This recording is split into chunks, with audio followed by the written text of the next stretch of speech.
in times of change, the learners will inherit the earth, while the learned find themselves beautifully equipped to deal with a world that no longer exists.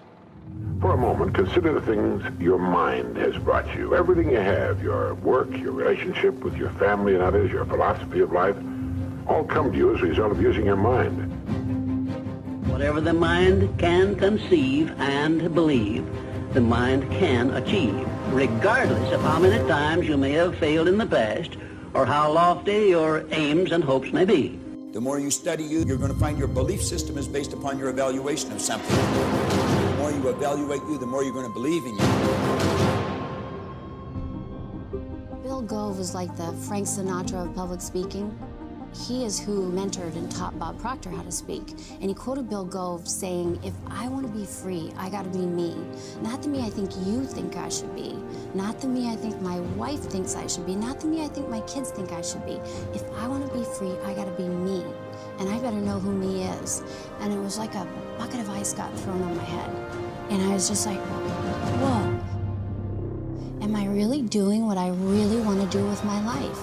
And then he kept saying, what do you want? What do you really want?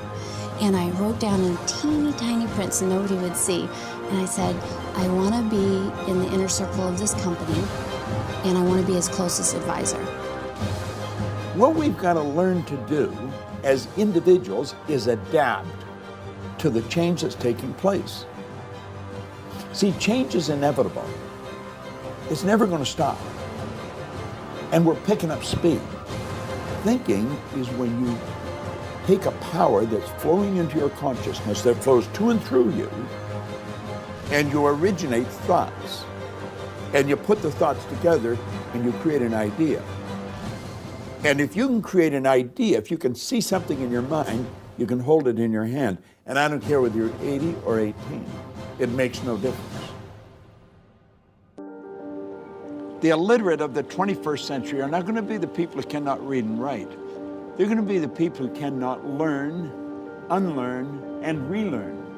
Now think about that for a moment. Do you know, you and I are being controlled, virtually controlled by paradigms.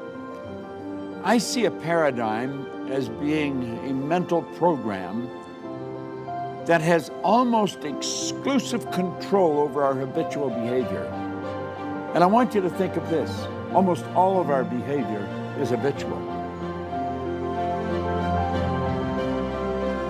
There's such phenomenal opportunity for the person who really understands themselves, who understands how their paradigm was formed and how that paradigm can be changed. And without that knowledge, the opportunity is just going to go right past them. A friend invited me to a leadership seminar, and I didn't even ask anything about it. I didn't know the details. It was in Vancouver, Washington. I said, sure, I'll go.